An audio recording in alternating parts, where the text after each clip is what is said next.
Muy buenas noches, bienvenidos a este primer capítulo de Viaje al Centro de la Noticia.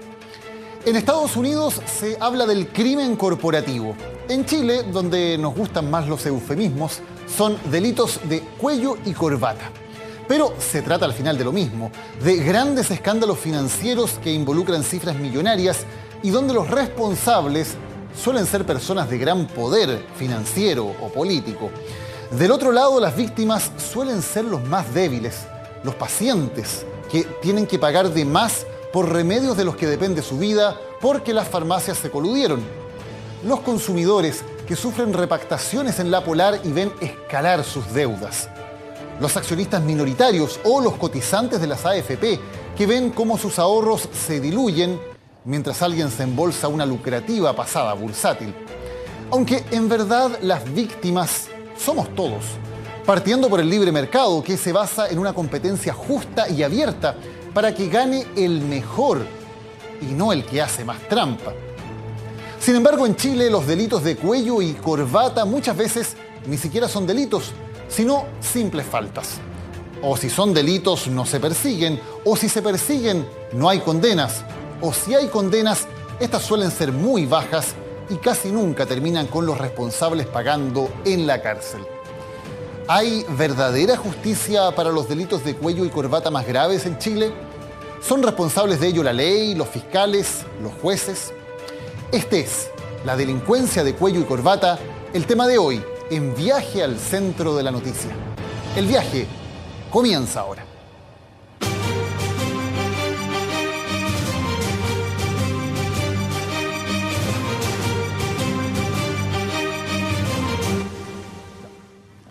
Muchas gracias.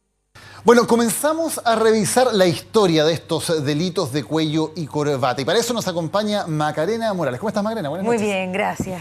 Te sumergiste un poco en los archivos para completar la historia, porque muchas veces estos casos generan un tremendo escándalo al principio, pero luego la opinión pública va perdiendo interés y al final pocas veces le seguimos la pista para saber qué es lo que realmente pasa, si hay consecuencias finalmente después de todo el escándalo y después de la investigación. Bueno, vamos a ver las consecuencias, pero vamos a empezar en el año 94. Un gran terremoto en Codelco genera también un terremoto político. Terminaba el gobierno de Patricio Aylwin cuando el Davilazo. Ocurre el Davilazo, veamos.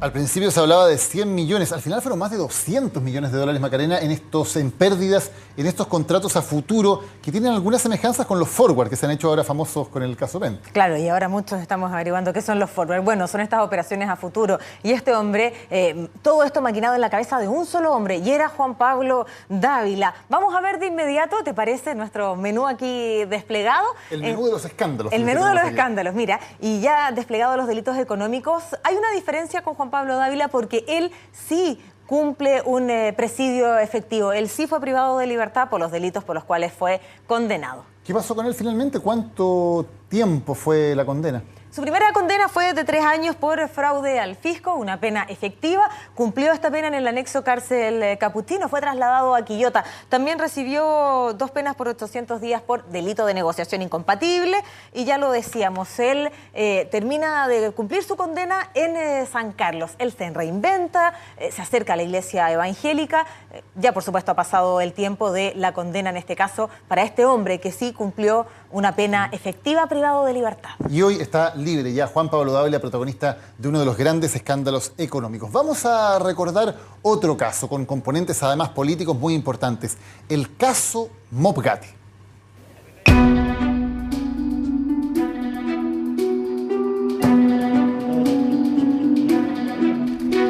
Uno es un ciudadano y como todo ciudadano debe colaborar con la justicia y estar a disposición de ella.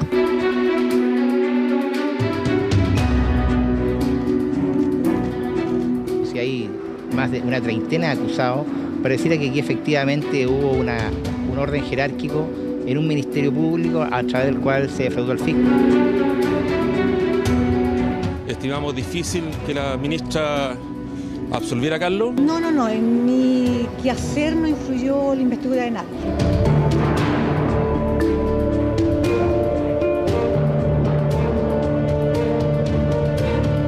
Hubo fraude al fisco por una suma sideral. Mopgate, un caso que golpeó duramente al gobierno del presidente Lagos, partiendo por la responsabilidad de su ministro de Obras Públicas, Carlos Cruz. Carlos Cruz, quien vamos a ver de inmediato qué fue lo que pasó por él. Ya lo decías, cuando hay un delito económico el escándalo es importante. Cuando lo mezclamos con la política, vaya, se torna aún más escandaloso. ¿Qué pasa con Carlos Cruz? Vamos a ver de inmediato.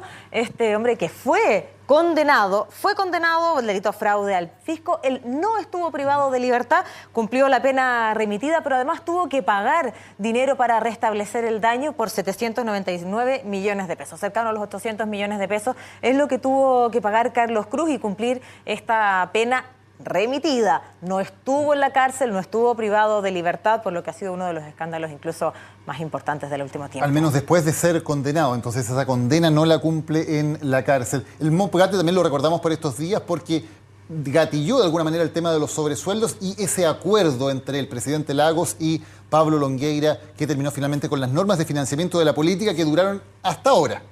Todo eso y ese famoso acuerdo Lagos-Longueira es todo de esta época, de las consecuencias del Mopgate, un tremendo escándalo político y económico. 1.250 millones de pesos involucrados en este tremendo delito, llamados de cuello y corbata, como decías ya en la introducción. Recordemos otro caso político, económico, con tremendas consecuencias durante el gobierno del expresidente Lagos, el caso Inverlink.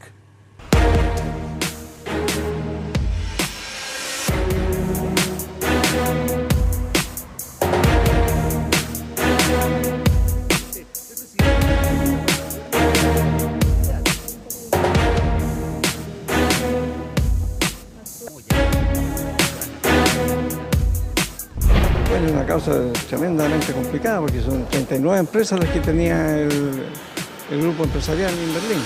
Hay plata que se ha fumado. Ninguno de los condenados irá a la cárcel.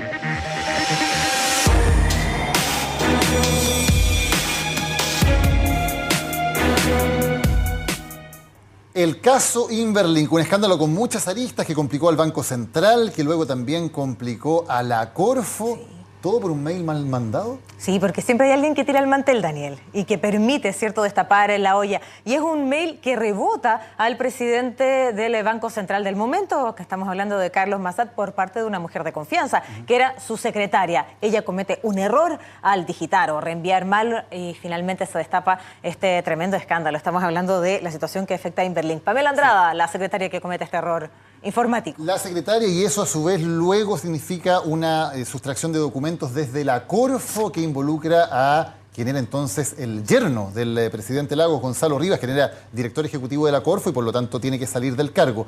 También está el componente familiar, que siempre es complejo en aquel caso, en el Inverlink. Y que también lo estamos viendo y también está de moda hoy. Una lección, no nombrar a familiares en el cargo porque puede generar problemas. Sirve en todos los gobiernos. Bueno, vamos a ver de inmediato qué es lo que pasó. Hay presidio remitido. Solo destacar presidio remitido, es decir, que aquellas personas que se vieron afectadas por este caso no fueron a la cárcel. Solo quiero destacar a quien estaba a la cabeza del holding Inverlink, que es lo que pasa con él, con Eduardo Monasterio. Él también tuvo presidio remitido, es decir, no cumplió pena efectiva. Él falleció en febrero, 6 de febrero de este año, y a través de Twitter, un mensaje de su propio hijo, nos enteramos entonces de lo que había pasado con este hombre que había estado a la cabeza de este tremendo escándalo. Un caso que además nos dejó una de las frases políticas inolvidables, la de la teoría del jarrón del entonces presidente Lagos, que lo que quería explicar era que esos documentos sustraídos a la Corfo, que luego habían pasado por el mercado financiero y estaban en manos de privados, eran como si uno le robaran el jarrón de la casa, o sea, había que devolverlos. El asunto generó muchísima preocupación entre los agentes económicos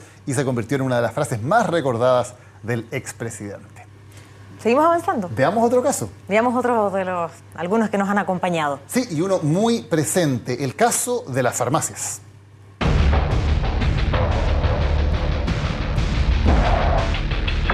Que venga un participante, un cartel, se acerque voluntariamente a la fiscalía, reconozca el hecho. Fase aquí la saca súper barata. Paga una multa que es bastante baja. Cruz Verde no se ha coludido con ninguna de sus empresas competidoras.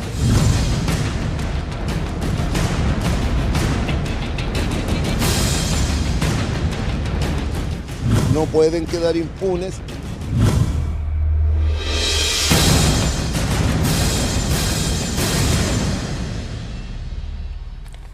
La colusión de las farmacias, un caso que desató un escándalo por afectar a los pacientes, además de afectar a los pacientes, Maca, precisamente que tenían que comprar remedios, pacientes crónicos que tenían que comprar remedios de los que dependía su vida, y en esos remedios precisamente es donde se concentró la práctica de la colusión.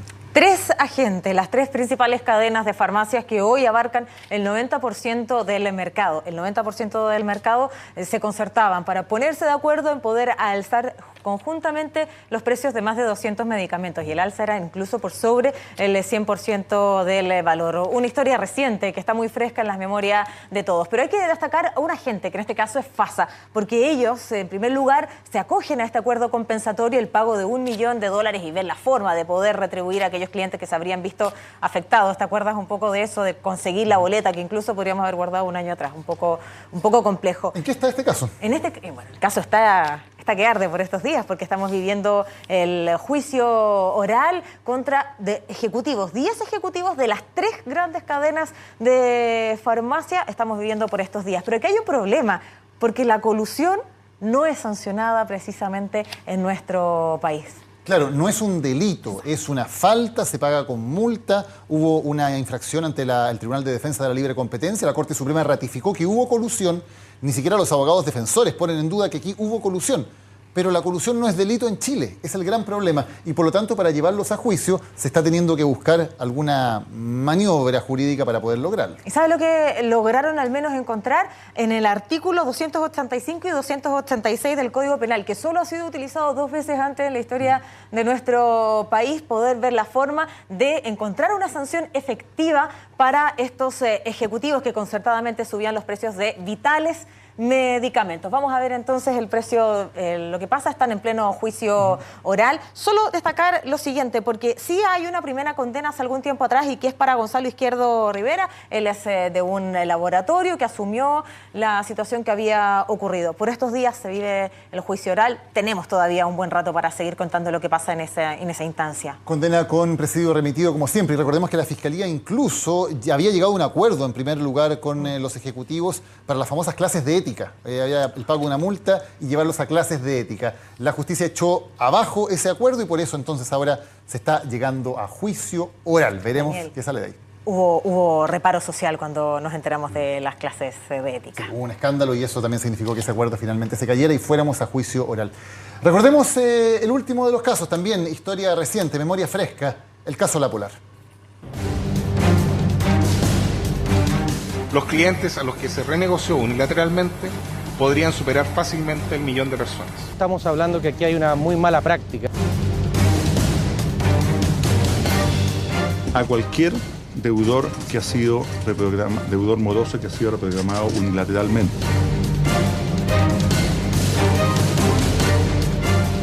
Los principales representantes de la compañía difícilmente llegarían a prisión.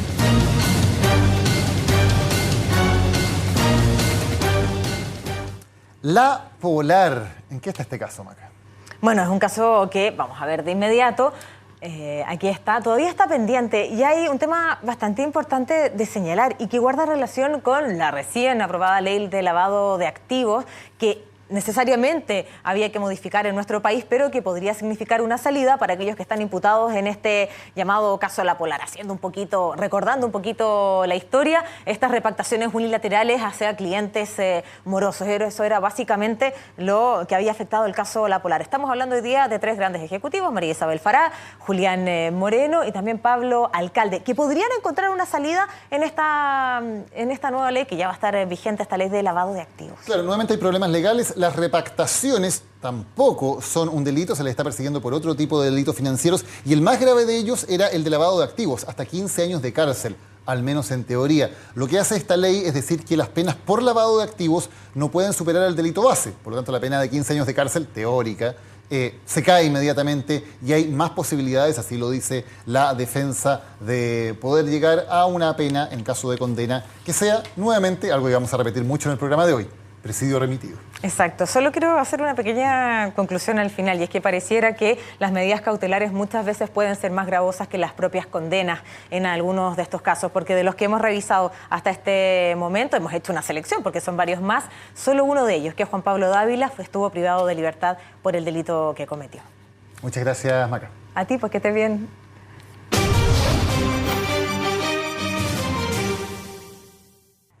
Delitos que, como vemos, muchas veces terminan en presidio remitido, no en penas de cárcel. ¿Por qué? Bueno, porque hay gran diferencia en la legislación chilena entre los delitos de cuello y corbata y los delitos comunes. Vamos a hacer una comparación. Por ejemplo, vamos a partir por el abigeato o robo de animales. Robarse una vaca, robarse una gallina o robarse una cantidad mayor de animales. ¿Qué penalidad tiene según la legislación chilena? Bueno, una penalidad bastante dura que va de los 541 días hasta los 5 años de cárcel. Veamos un ejemplo de delito de cuello y corbata, la colusión. Por ejemplo, la colusión de las farmacias o de los pollos, ponerse de acuerdo entre todos los actores o una cantidad importante de actores del mercado para manejar los precios, por lo tanto, generando un problema de libre competencia y muchas veces en detrimento de los consumidores. ¿Cuál es la pena? Bueno, lo que ocurre es que la colusión no es un delito penal en Chile. No lo es porque fue eliminado de la legislación el año 2003. Bajo el gobierno del entonces presidente Ricardo Lagos. Hay multas, claro, pero no es un delito penal. Hecha la comparación, podríamos decir que robar una gallina puede arriesgar hasta 5 años de cárcel. Coludirse por millones de dólares en el mercado de los pollos no es un delito penal. Vamos a hacer otra comparación entre delitos comunes y delitos económicos. El hurto en propiedad privada. ¿Qué significa este delito de hurto en propiedad privada? Por ejemplo, una persona que salta la reja de un antejardín y se lleva una bicicleta que estaba estacionada en ese lugar. Ese delito tiene una penalidad, según la legislación chilena, que puede ir, de acuerdo también al monto de lo sustraído, entre otros temas, entre 61 días hasta 5 años de cárcel. Hurto en propiedad privada. Comparémoslo con el soborno. ¿Qué significa el soborno? Pagarle a un funcionario público para realizar alguna acción, corromper a un funcionario público, en otras palabras. El soborno, según la legislación chilena, tiene una penalidad que va de los 61 días a los 3 años de cárcel. O sea, si una persona roba una bicicleta, por ejemplo, hurto en propiedad privada desde el antejardín de una casa, arriesga hasta 5 años de cárcel. Si corrompe a un funcionario público para su propio beneficio, arriesga hasta 3 años. Hagamos todavía una última comparación entre delitos comunes y delitos de cuello y corbata en nuestro país. Porque hay delitos que son nuevos, que se han ido de alguna manera los legisladores formando de acuerdo a delitos o formas de delinquir que son novedosas. El robo de cajeros automáticos es una legislación nueva, implantada hace pocos años en Chile y con penas durísimas para los responsables. Quienes roben un cajero que pertenece a un banco tienen, por ejemplo, entre 15 y 20 años de cárcel. Una legislación que fue empujada e impulsada también por las propias entidades que eran víctimas de este tipo de delitos. Penas duras entonces para el robo de cajeros. ¿Qué pasa si una persona le roba al fisco a través de un fraude tributario? No sencillamente una boleta falsa por ahí, un fraude tributario. Bueno, el fraude tributario tiene, según la legislación chilena, una penalidad que va de los 3 a los 15 años de cárcel. Puesto en esas palabras, robarle un banco a través del cajero automático que se llevan delincuentes arriesgan entre 15 y 20 años. Robarle al fisco a través de una trama de fraude tributario entre 3 y 15 años. Algunas comparaciones entonces entre delitos comunes y delitos económicos, delitos de cuello y corbata. Vamos a ir a la pausa, ya volvemos con más en Viaje al Centro de la Noticia.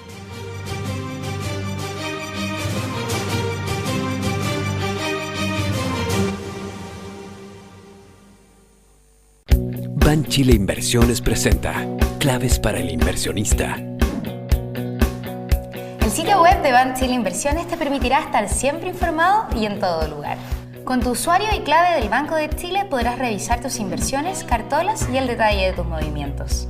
También podrás chequear si tus inversiones se ajustan a tu nivel de exposición al riesgo, pudiendo tomar medidas en línea para corregir posibles desviaciones.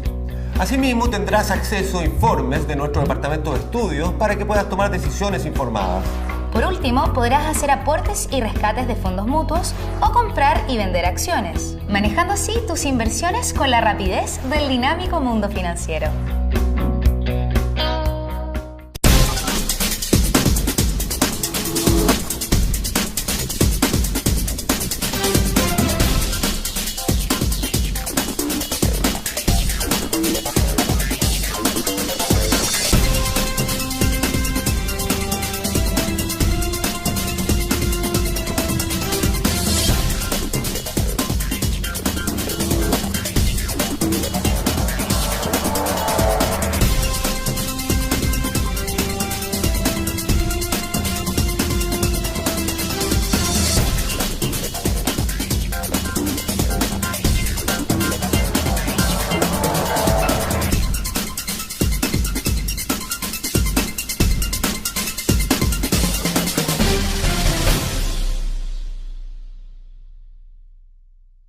Hay una presencia mapuche que es bastante notoria en la cultura chilena. Hay una presencia indígena que sin embargo pasa desapercibida para el chileno común y corriente.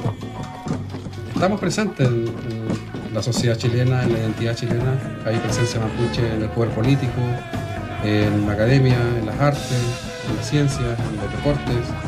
Somos un pueblo que está presente y bueno sería que el chileno se diera cuenta de eso. Somos primos y los primos siempre establecen relaciones de cariño y afecto que uno echa de menos por parte de Chile. Y quisiéramos que Chile nos quisiera de la forma en que nosotros lo queremos a este país.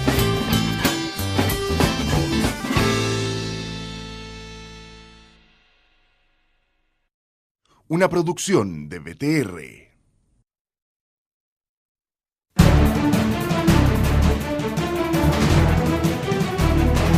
Junto con convocar a Consejo General, presento en este acto mi renuncia a la presidencia de la UDI.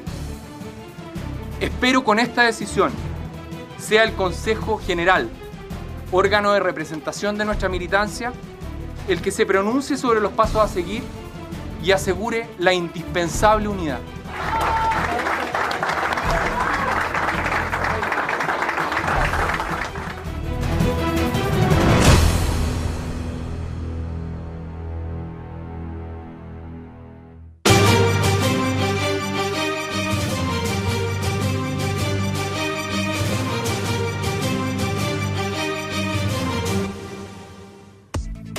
Estamos de vuelta en Viaje al Centro de la Noticia de CNN Chile, hoy hablando sobre los delitos de cuello y corbata en nuestro país. Hacíamos una comparación entre delitos comunes y delitos económicos.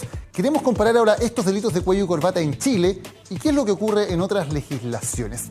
Vamos a comparar, por ejemplo, el delito de cohecho. ¿Qué significa el cohecho? El funcionario público que recibe una coima, para decirlo en palabras simples, a cambio de algún favor. En nuestro país, el cohecho es un delito relativamente leve en cuanto a su penalización, hasta un máximo de 541 días de cárcel, o sea, una pena muy probablemente remitida, solamente de firma. ¿Qué pasa en otros países? De esos países con los que nos gusta compararnos, los de la OCDE, Europa, Estados Unidos. Bueno, vamos a ver. En España, por ejemplo, el cohecho recibe una pena para el funcionario público involucrado de hasta 6 años de cárcel. Veamos otro país de la OCDE, Alemania, hasta 10 años de cárcel. Y en Estados Unidos, donde las penalidades suelen ser muy duras, la pena llega hasta 15 años. Ustedes pueden comparar entonces entre lo que ocurre en Chile y lo que ocurre en otros países en cuanto a cuál es la gravedad que se le asigna a un delito como este, la corrupción de un funcionario público, recibir coimas. Veamos ahora casos concretos que han impactado en determinados momentos a distintas sociedades. En cuanto a un mismo hecho, el uso de información privilegiada. Veamos un caso en Chile. Carlos Delano y Carlos Lavín, hoy protagonistas del caso Penta, en prisión preventiva por él, en el año 2000 fueron sancionados debido al hecho de que compraron acciones del Banco de Chile teniendo información privilegiada. Como directores de él sabían de que Andrónico Luksic iba a dejar su posición como inversionista pasivo.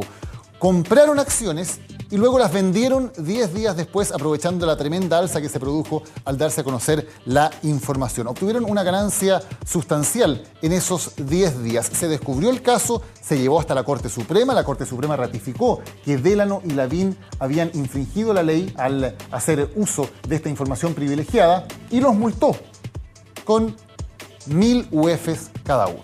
O sea, menos de 30 millones de pesos.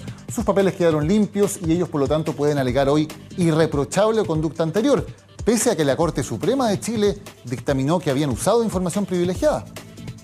¿Qué pasa en otro caso, pero en Estados Unidos? Uso de información privilegiada también. Vamos a recordar el caso de Raghav Gupta, el ejecutivo exdirector de inversiones de Goldman Sachs, quien había entregado información privilegiada para la compra de acciones a un amigo.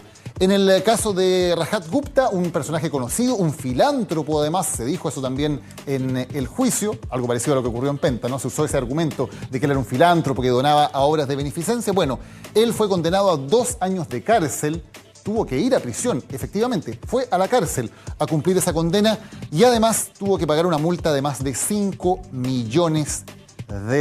Ahí está la comparación, multas mucho más sustanciales en este caso, pero lo más importante, una pena de cárcel efectiva en los Estados Unidos para quien había cometido esa infracción. En Chile, solamente una falta, papeles limpios e irreprochable conducta anterior para Delano y Lavín.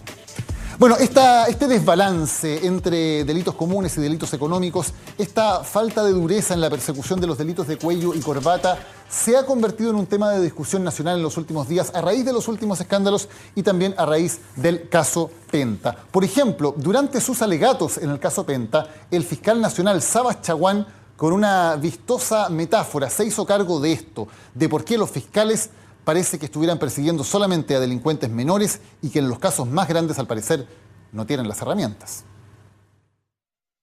Señoría, lo importante acá es la ley es igual para todos y nosotros queremos que este sistema de justicia criminal, y termino este proemio, sea una red que deje de atrapar solamente mariposas y deje pasar elefantes. No queremos solamente atrapar al ratero, sino también atrapar a aquellos que se valen de una legión de testaferros. Lo dice ni más ni menos que el fiscal nacional. También en la formalización del caso Penta, la abogada del Consejo de Defensa del Estado, María Inés Horvitz, tuvo palabras similares, hablando específicamente sobre delitos como los que hemos visto, el cohecho y el soborno.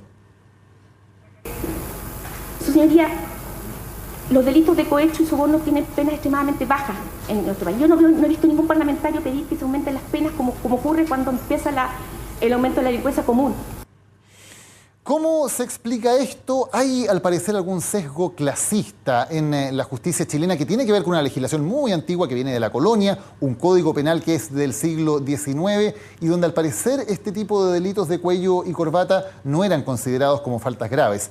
La sociedad ha cambiado, la sociedad hoy se escandaliza con este tipo de casos, pero la legislación no ha cambiado en lo absoluto, o incluso, como en el caso de la colusión, ha cambiado para favorecer a quienes realizan este tipo de conductas. El decano de la Facultad de Derecho de la Universidad Diego Portales, Juan Enrique Vargas, nos dice lo siguiente. El sistema de justicia penal siempre se ha dicho que es para los que andan de a pie, digamos, y yo creo que eso es efectivo. Hay un grado de selectividad importante en el sistema de justicia penal, esto es reconocido por todos los estudiosos del tema, y yo creo que hay un intento importante en Chile por cambiar eso, y yo creo que es un intento que va de la mano por demandas de mayor igualdad en general en el país.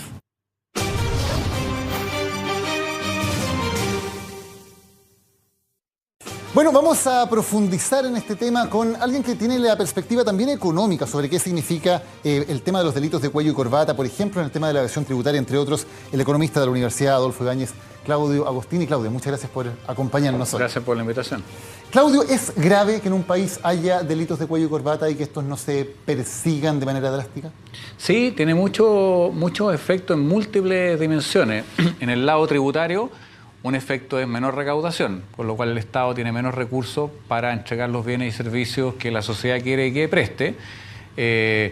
Caso peor es, si la evasión es grande, tienes que compensarla subiendo las tasas de impuestos para poder aumentar la recaudación y generas otra distorsión en la economía. Y todo eso empieza ya a tener efecto en la calidad y cantidad de bienes que provee el Estado, empieza a generar distorsiones en la economía que te reducen el crecimiento. Entonces esa es una dimensión. La segunda, complementaria, tú tienes gente que evade y gente que no evade.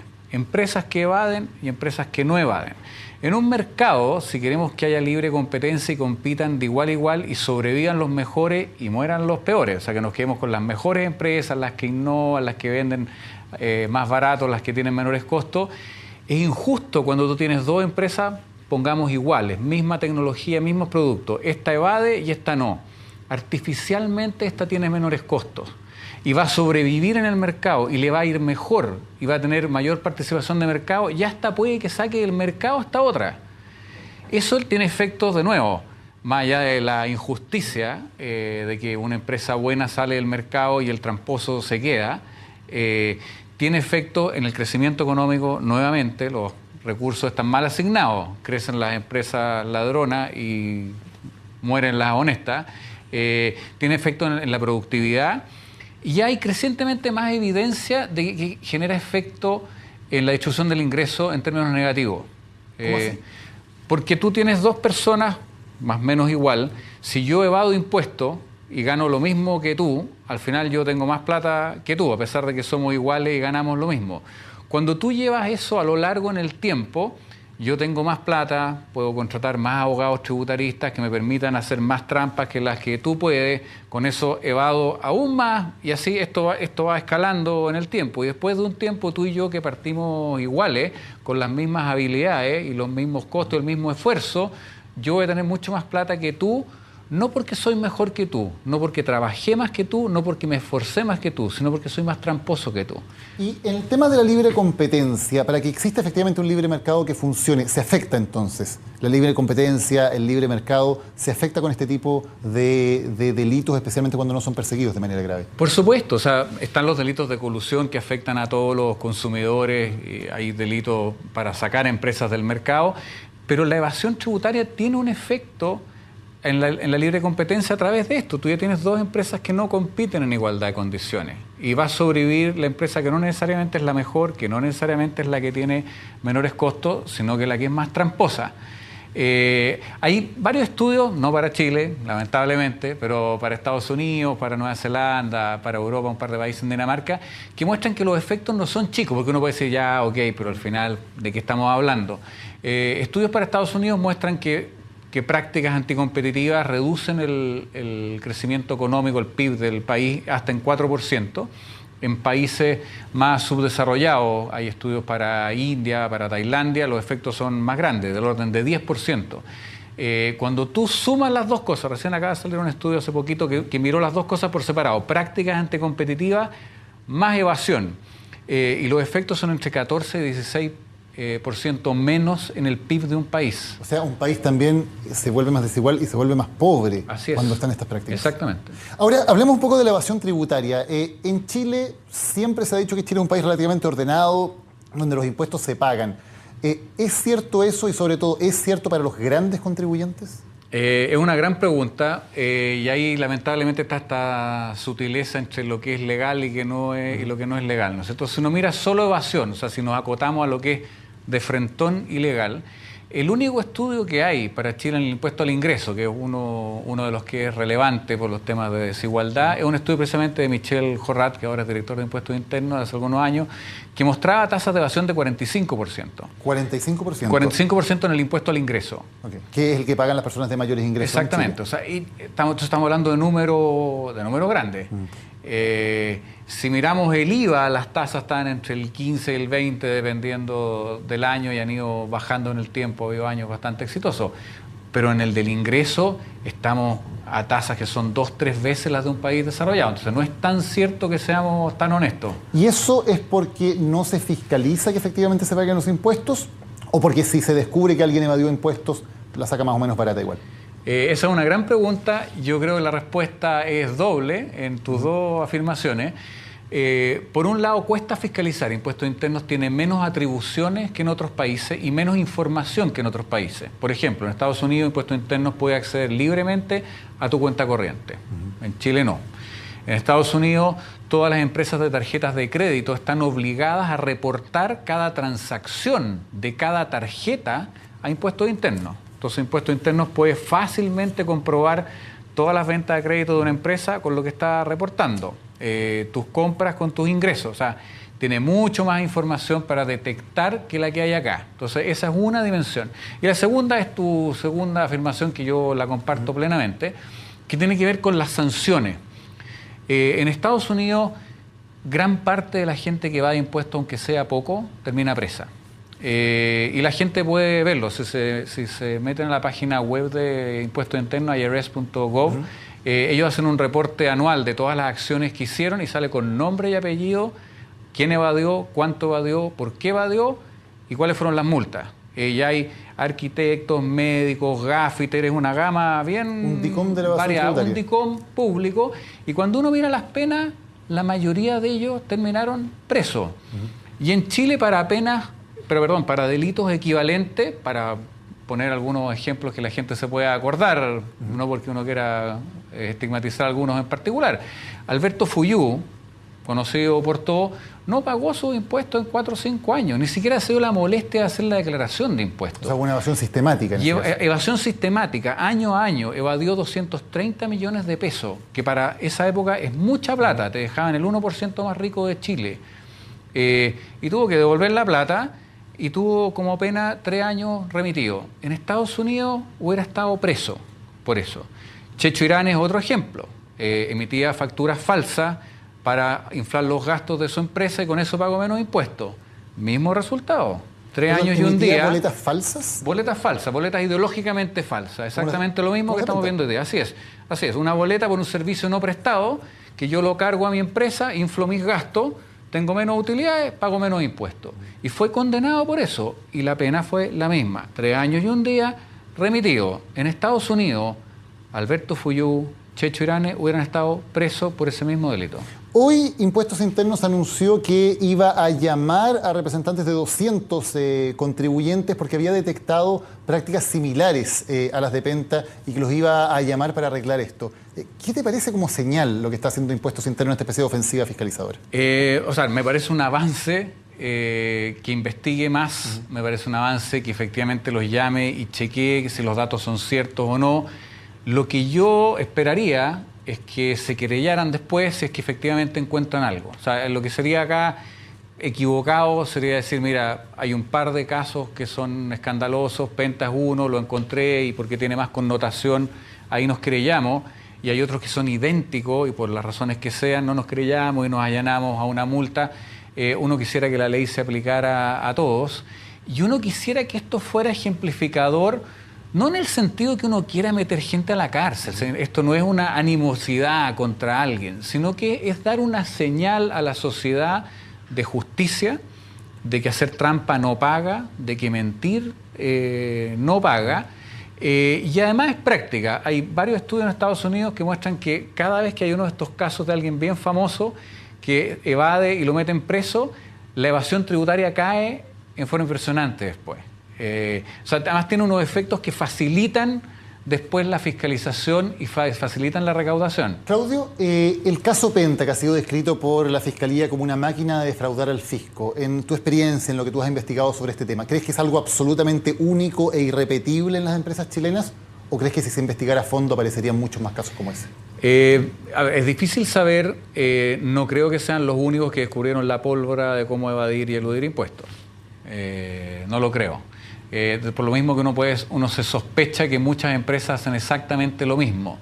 La pregunta que es más difícil de responder es si hay empresas que hacen todas las cosas que hacía Penta o hacen algunas de las cosas que hacía Penta. Algunas de esas estoy seguro que es muy común en muchas empresas. O sea, pagarle los bonos de los ejecutivos a través de una sociedad del ejecutivo para pagar menos impuestos es muy común, es muy común. ¿Y qué pasa con la reforma tributaria? Porque uno de los fines de la reforma tributaria era precisamente que iba a atacar frontalmente la evasión. ¿Cómo salió finalmente la reforma después de todos los cambios que tuvo? ¿Tiene ese efecto? ¿Efectivamente ataca la evasión? Yo soy crítico de la reforma tributaria en dos dimensiones. Una es esta. ¿Tiene más herramientas de impuestos internos que antes de la reforma? Sí. Hay una que se acerca a la de países desarrollados, que es que si tú simulas una transacción para evadir impuesto interno, ahora puede decirte la única razón de esa transacción es evadir impuestos y te puedo perseguir. Antes no podía. Así todo es más blanda que en otros países. Si uno también pueden verlo en la página web del Servicio de Impuestos Internos de Gran Bretaña, hay una lista de ejemplos de simulaciones tributarias y se actualiza todos los años. Entonces saca circulares el Servicio de Impuestos y dice, todo esto es simulación, te voy a perseguir hasta meterte preso y vas a pagar, que es más que lo que pueda ser impuesto. Entonces, pero en ese sentido una mejora. Falta mucho en términos de información. En la reforma inicial, impuestos internos iba a tener acceso a las tarjetas de crédito, si tú te acuerdas. Y eso en la cocina tributaria del acuerdo se cayó. Entonces, ¿no es cierto? Entonces hay atribuciones que hubieran ayudado y que no están. Y la otra dimensión que no es con fiscalizar es con los espacios de elusión que tú abres. Y esta reforma abre múltiples espacios de elusión. O sea, espacios conocidos como la renta presunta no los cerraron. Muchos espacios para disfrazarse como pyme de papel no están cerrados. Se amplió la definición de pyme. Entonces ahora más pymes de papel pueden evadir más que antes. Y de nuevo, es una injusticia para las pymes de verdad, lo que hablábamos antes. Aquí las pymes de papel pueden competir con las de verdad y es injusto para las de verdad. Entonces, en las dos dimensiones yo creo que la reforma quedó corta. Claudio Agostini, con un clarísimo análisis de nuestro tema. Muchas gracias por haber venido hoy a Viaje al Centro de la Noticia. Muchas gracias a ti. Vamos a una pausa, ya volvemos con el último bloque de este Viaje al Centro de la Noticia, dedicado a los delitos de cuello y corbata.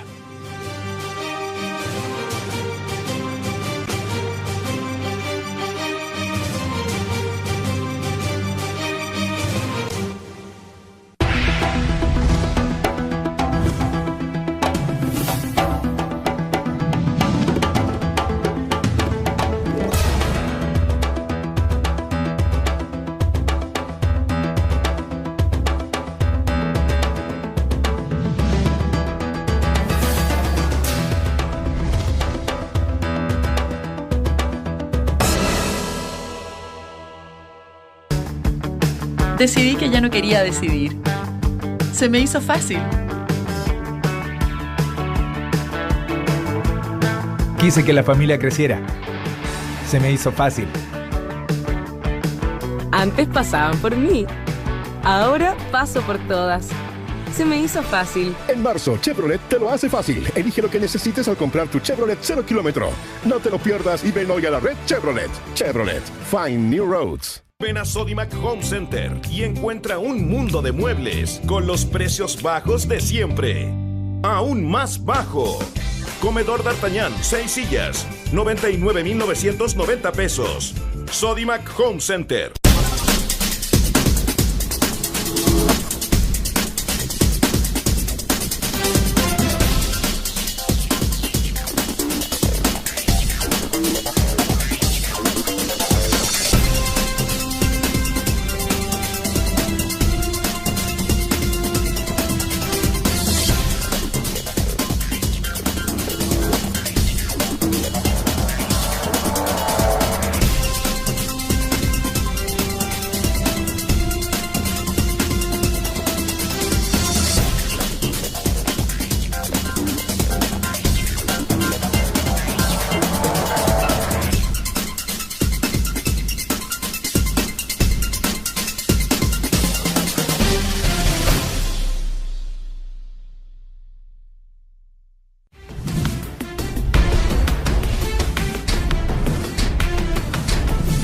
Al costado y renunciar a mi cargo de director sociocultural de la Presidencia. No cabe la teoría del empate. Que en el 2016 la gratuidad completa va a comenzar. La actitud de Morales es la típica de un matón de vaca. Y apoyó la demanda en contra de su propio país en Marco Enrique Domingo. Ve a CNN Chile en todo el país. Arica, Iquique, Antofagasta, Copiapó, a través de DirecTV, canal 154. CNN Chile, está pasando, lo estás viendo.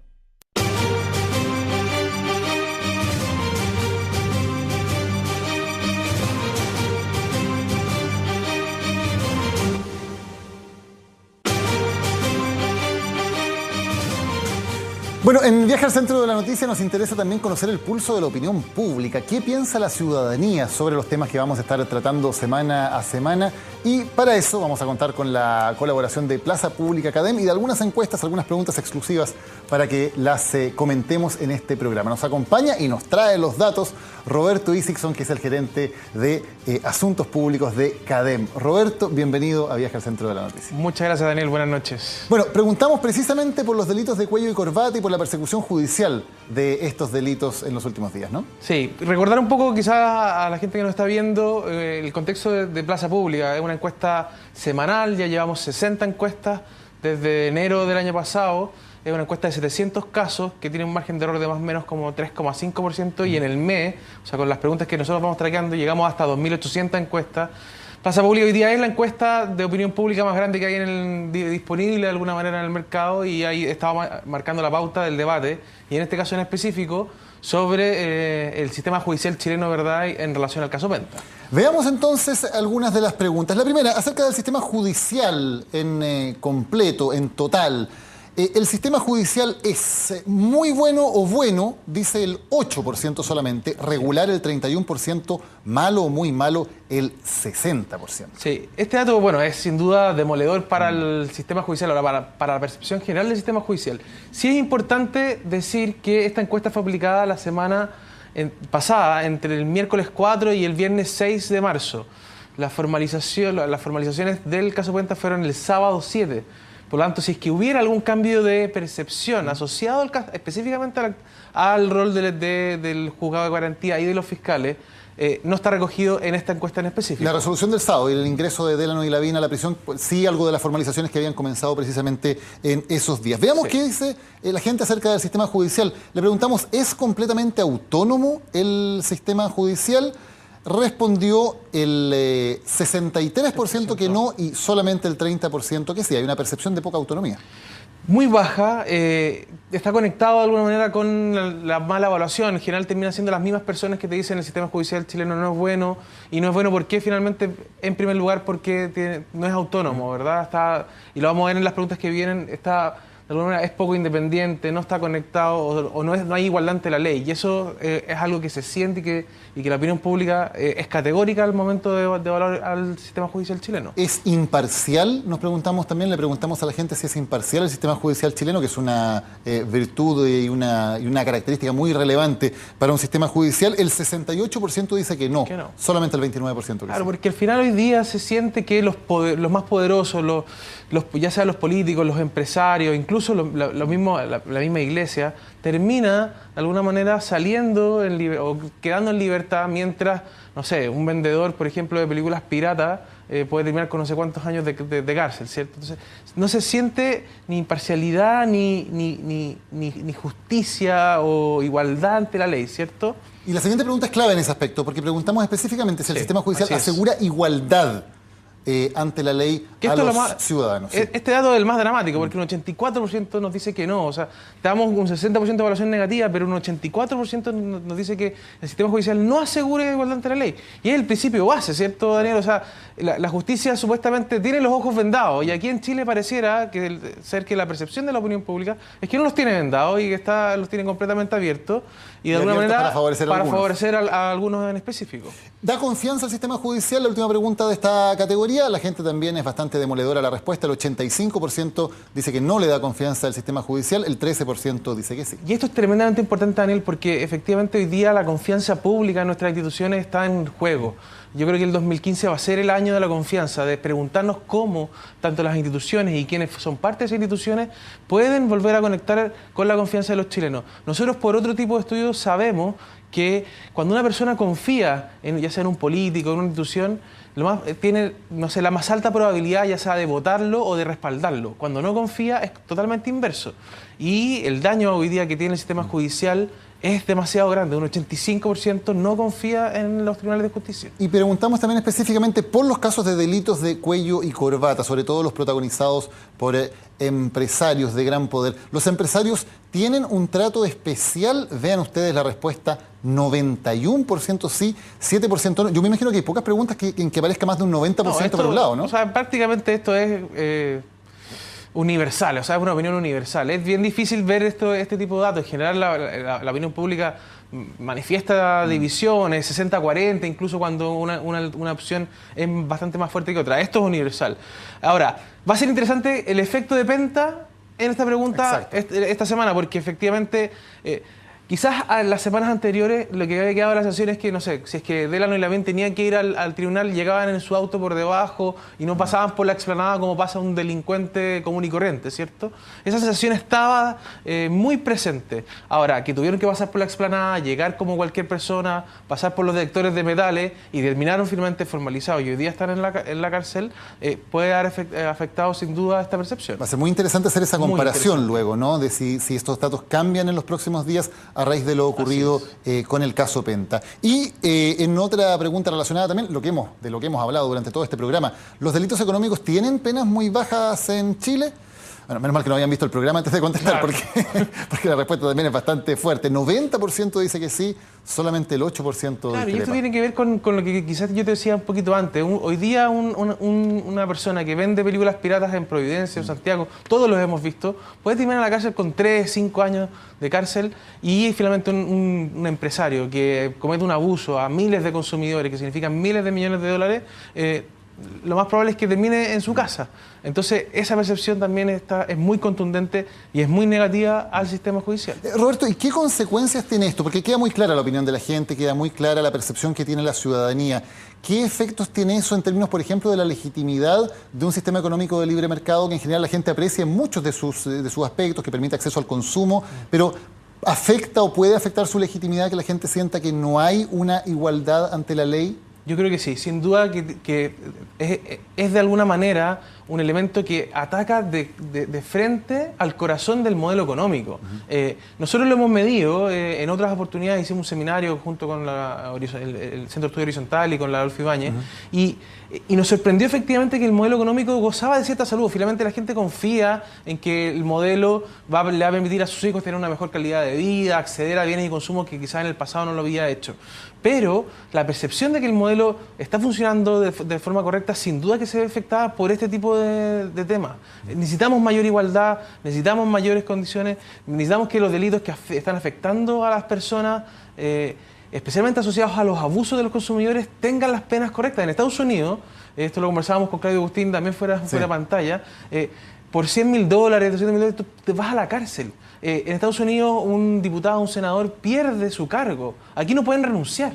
Eso no se entiende. Sí. Veamos la última pregunta que tiene que ver con el recuerdo. ¿Cuál ha sido el caso más grave de estos escándalos económicos? Y ahí están las principales respuestas de la gente. El 36% dice que el más grave ha sido el caso Penta. Se entiende porque es el que está en el candelero. Absolutamente. Pero me llama mucho la atención que está muy cerca la colusión de las farmacias, que ya fue hace varios años, pero para la gente sigue siendo un tema tremendamente fuerte. Sí, y a mí también lo otro que me impactó es que la Polar, que quizás es el primer gran caso de abuso por de los consumidores, también haya perdido fuerza en relación a la magnitud de la colusión de la farmacia, y en específicamente el caso Penta, que también tiene una cosa interesante, que no se ve abuso necesario directo a los consumidores, sino que más bien tiene que ver con, claro, quizás hay abuso en la medida en que evado impuestos para favorecerme a mí, y con esos impuestos yo podría haber financiado hospitales, no tengo idea, pero no es un abuso directo. No hay una víctima tan directa en el caso Penta como en los otros. Como en los otros casos, que tiene que ver con la Universidad del Mar o la colusión de los pollos. Efectivamente, el tema de las farmacias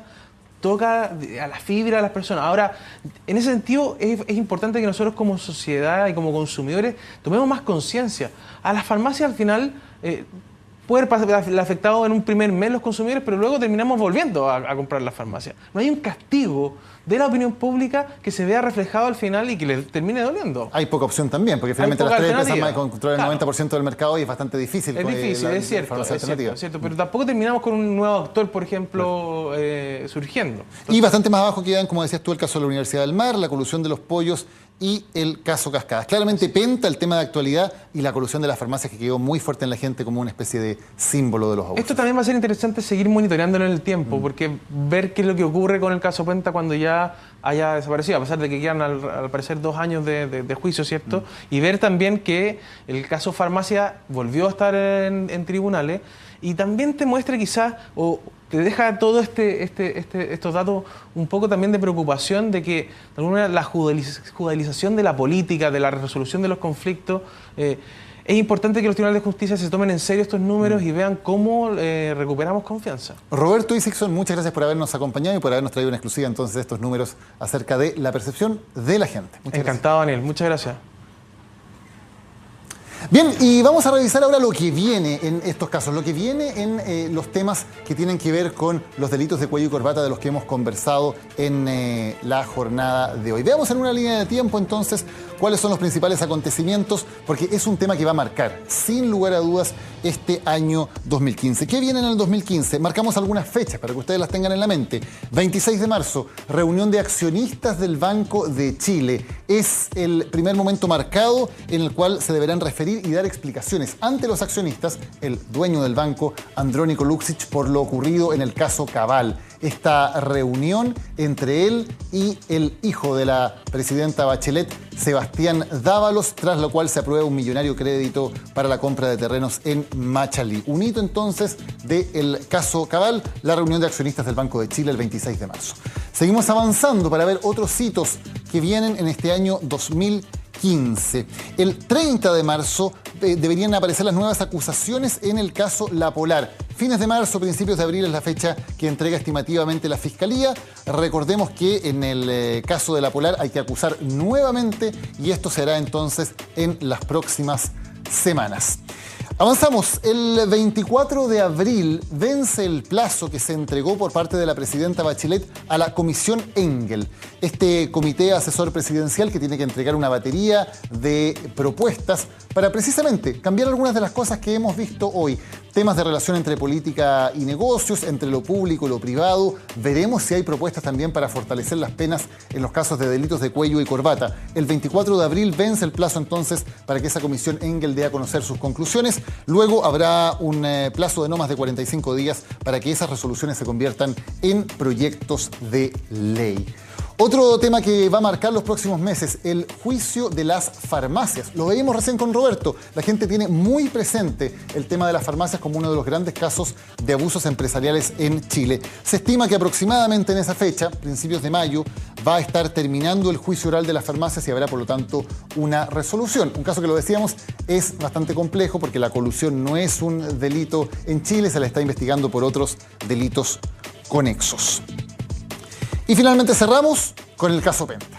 El caso Penta ya tiene fecha para el fin de la investigación. Lo decretó el juez el sábado pasado, el 7 de julio. Hasta esa fecha la Fiscalía tiene para investigar el caso Penta, luego deberá acusar y se pasará probablemente a una etapa de juicio oral. El caso Penta va a marcar todo el año, pero ahí está una fecha marcadísima para que ustedes la tengan en la mente. El 7 de julio de 2015, fin del plazo de la investigación. Bueno, cerramos así esta edición, esta hora de viaje al centro de la noticia. Muchas gracias por acompañarnos en este viaje. Esperamos que haya servido también para que ustedes hayan entendido más este tema y es nuestra promesa de todas las semanas, de todos los jueves, ir al fondo, ir al centro de los temas que preocupan a la ciudadanía y que son relevantes para el futuro de Chile. Muchas gracias. Buenas noches.